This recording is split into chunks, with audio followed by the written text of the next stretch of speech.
Hey guys, welcome to Pierre Haché Music, and today I'm going to show you the 4 most common and essential chords you need to know on the guitar.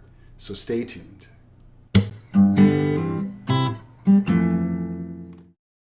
Welcome. If you're new here, please take a second to subscribe down below, click the thumbs up. There's lots of beginner ukulele and guitar content on the way, so I really appreciate the support. And also, if you have any questions or suggestions for videos, let me know in the comments. Also, I want to let you know that my new book, Easy Guitar, is now available on Amazon. There's a link in the description for a free sample of this book, or you can get the full version. It includes many chords, strumming patterns, 21 fun and easy songs, lots of practice tips, chord progressions for pop songs. So be sure to grab your copy. I really appreciate the support. You can get the ebook or the paperback. The 4 most common chords on the guitar, in a nutshell, would be C, G, F, and A minor. So in my book, there's some very clear diagrams to help you out, but I'll walk you through them step by step right now. The easiest way to play a C chord would be to press the 2nd string in the 1st fret with your 1st finger, your index, and strum the bottom 3 strings only. Okay, so the chord diagram right now is oriented like my guitar, and you see where I'm pressing on the 2nd string, but commonly you'll find chord diagrams, and I'll try to spin it around for you, which would be oriented like this. And this is generally how you'll see chord diagrams on the internet when you look up chords, so you'll want to get used to that. But I find it easier to teach beginners when it's oriented like the guitar, how it would be in a picture or when you're holding it. So this is a C chord, and then the harder version of a C chord, you add your middle finger on the 4th string 2nd fret and your 3rd finger on the 5th string 3rd fret. So it's a bit of a stretch. Make sure to use the tips of your fingers, don't block the little string. I'll be saying that a lot in this video. You want to lift up a little bit to not touch the little string, the 1st string, with your 1st finger or your hand. Leave some space down there. And this is a nice full C chord. So for kids or someone with small fingers, or if you're just starting out, this easy C is great to start, and you can play songs with this. But then the more complete version here, this is a full C chord. Okay, so the chord diagram might be oriented like this. And that's a full version of your C chord, okay? Next, we have a G. Easy G is simply the 3rd fret of the 1st string, and we'll strum the bottom 3 strings for the easy version, okay? So you could think of it this way, or chord diagram this way. That's your G chord.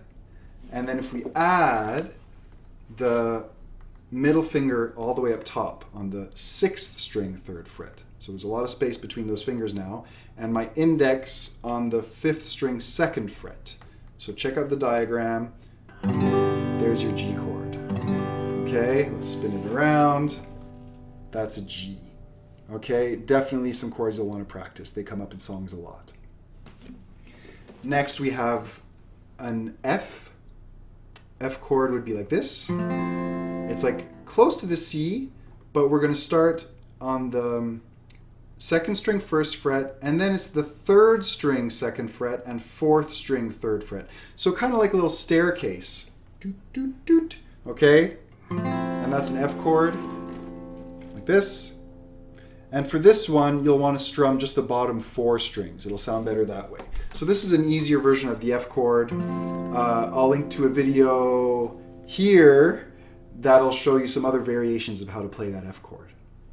And lastly, a very common and beautiful sounding chord is A minor. And A minor would go like this. So it's the 2nd string 1st fret, 3rd finger on the 3rd string 2nd fret, and then middle finger above it. So here's A minor.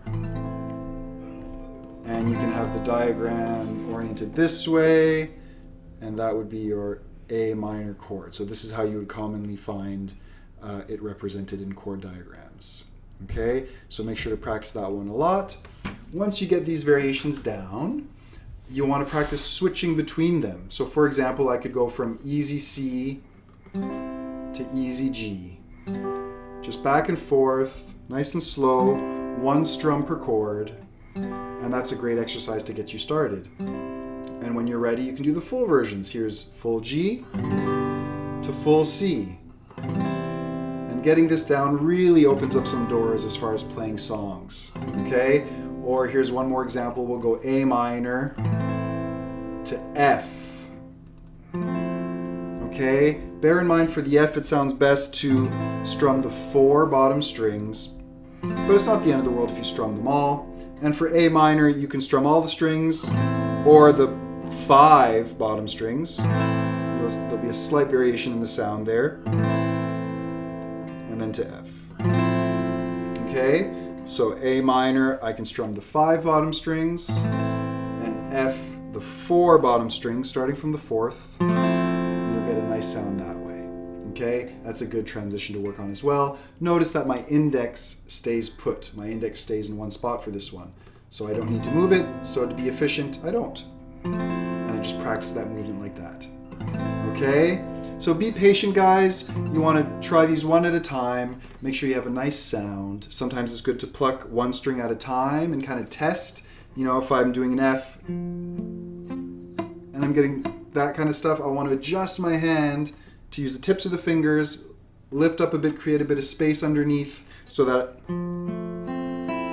it sounds nice and clear. The strings all vibrate, okay?